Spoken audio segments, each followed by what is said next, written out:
On est parti. Est-ce que je filme? Je filme, c'est le feu. Salut les gars, c'est Samy, ça me fait très plaisir de vous revoir. Aujourd'hui on va parler des 4 joueurs qui ont les meilleures chances selon moi, d'être MVP de la NBA l'année prochaine. Avant que vous vous énerviez, on compte pas LeBron parce que personne lui donnera d'MVP même s'il met 70 points par match. On compte pas Steph Curry parce qu'il aura pas 3 années d'affilée. Et que c'est plus un joueur aussi populaire que ça. Et on compte pas Kevin Durant parce que niveau popularité c'est 0 en ce moment. Et il y a beaucoup trop de joueurs chez les Warriors pour qu'ils marquent assez de points. On est parti dès maintenant. Numéro 1, James Harden de Houston Rockets. Cette année, James Harden aura sa meilleure chance de gagner le trophée depuis le début de sa carrière. Il a un nouveau coach, Mike D'Antoni, qui est un des coachs les plus offensifs de l'histoire. Ça va plutôt bien avec le style de James Harden. D'ailleurs, parmi vous, ceux qui s'y connaissent vraiment, expliquez-moi pourquoi Mark Jackson a construit les Warriors, une des meilleures équipes de la décennie, et n'a plus de job. Et Mike D'Antoni, qui a fait des échecs Après échec, après échec, après échec. a encore un job. Si vous le savez, expliquez-moi. On revient à James Harden. L'entraîneur Mike D'Antoni a annoncé que James Harden sera meneur de jeu cette année. Donc meneur de jeu, ça veut dire que James Harden va prendre le ballon et il aura le choix de savoir si lui ou un autre tirera le ballon. James Harden aura le choix. On sait très bien ce qu'il va choisir. Et avec le manque de talent qu'il aura autour de lui, James Harden pourra très bien marquer 30 points par match. Si les Rockets sont pas trop mauvais globalement, je pense qu'il peut être dans la course pour le trophée du MVP. On va vite aujourd'hui, j'aime bien. Numéro 2. On va pas faire dans l'originalité, Russell Westbrook. Russell Westbrook, c'est le joueur le plus passionné de la Terre. Il joue énervé. Donc l'an dernier, Russell Westbrook avait une moyenne de 23 points, 10 passes décisives et 8 rebonds. Et cette année, on sait très bien qu'il n'y a plus Kevin Durant. Ça fait beaucoup de points, beaucoup de rebonds et quelques passes décisives à redistribuer dans l'équipe. Et c'est qui tiendra le ballon le plus longtemps? Ce sera Russell Westbrook. Donc cette année, Russell Westbrook aura l'occasion d'avoir une moyenne d'un triple-double par match. C'est quelque chose qui n'a jamais été fait depuis Oscar Robertson. Je vais faire l'expert en sport américain. Oscar Robertson, c'est un joueur très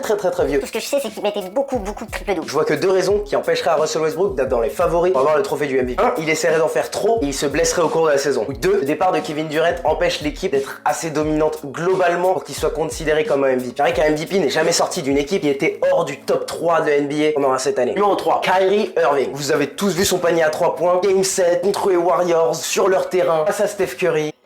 Il y a un joueur en NBA qui ressemble le plus à la réincarnation Kobe Bryant, c'est bien Kyrie Irving. Je l'ai dit trop en américain. Kyrie Irving, aujourd'hui, il a que 24 ans et il rentre dans sa saison en pleine forme. Et les 2 dernières années, c'était pas nécessairement le cas. Il y a un autre grand facteur qui rentre en compte qui porte le numéro 23. Je pense que LeBron James va jouer beaucoup moins de minutes cette année. Je pense aussi que ça pourrait être un sacré stratagème de la part de LeBron James de motiver Kyrie Irving à gagner ce trophée pour arriver en finale face aux Warriors. Parce que si vous avez Cleveland contre les Warriors en finale, avec Kyrie Irving qui est MVP, ça mettra une sacrée pression sur les épaules de Stephen Curry. Dans ce cas-là, le monde entier regardera et attendra que Steph Curry performe à un certain niveau parce qu'il n'a jamais prouvé qu'il soit dominant au niveau des finales. Un magicien sur le terrain, il a fait une année phénoménale l'an dernier, mais il n'a jamais prouvé qu'en finale, il pouvait dominer. Il était soit blessé, soit simplement absent. Et si les Cavaliers arrivent avec cette certaine pression sur ses épaules, ça peut être quelque chose qui le fera craquer. Et numéro 4, on va parler de Paul George. Paul George avait en moyenne 23 points, 7 rebonds et 4 passes décisives. Et cette année, les Pacers ne sont pas en reconstruction, et ils sont en redirection. Il y a moins de talent autour de lui et ils seront toujours dans la course au playoff. L'équipe va diriger son attention offensive vers Paul George et lui donner un véritable feu vert pour tirer à souhait. Les gars,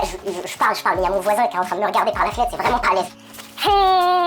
Avec un peu plus de contrôle sur cette attaque, je pense que Paul George peut avoir une moyenne de 26 points, 7 rebonds et 7 passes décisives. Et ce sera le même cas de figure que Russell Westbrook. Il devra tirer son équipe pour qu'il ait assez d'importance au niveau des médias pour qu'il soit considéré comme un candidat sérieux au trophée du MVP. Et Paul George l'a annoncé officiellement. Son objectif cette année, c'est ce trophée. En tout cas, équipe, c'est tout pour moi. Dites-moi dans les commentaires qui vous aimeriez voir gagner le trophée de MVP. Pas forcément qui vous pensez va gagner. Moi, j'aimerais beaucoup voir Kyrie Irving gagner ce trophée. Dites-moi personnellement ce que vous en pensez. Et je vous fais ma question du jour parce que j'ai envie de faire des questions du jour à partir de maintenant. Parce que j'ai vraiment envie d'avoir vos idées, vos points de vue, et cette fois-ci j'ai besoin de votre aide. Est-ce que quelqu'un peut me dire précisément ce que je peux passer en vidéo sur YouTube de NBA, de NFL? Je parle de jeux, je parle d'action, je parle de n'importe quoi. Je ne sais absolument pas ce que je peux mettre. Même les photos des joueurs ou les logos des équipes, je ne sais pas si j'ai le droit. Donc dites-moi ce que j'ai le droit de mettre, ce que j'ai le droit de mettre en écrivant que ça appartient aux équipes ou ce que je ne peux absolument pas mettre. Si vous avez une idée, dites-moi, ça m'aiderait beaucoup. Mettez un pouce bleu si ça vous a plu. Moi je vais retourner en cours. On se voit plus tard. Allez, ciao!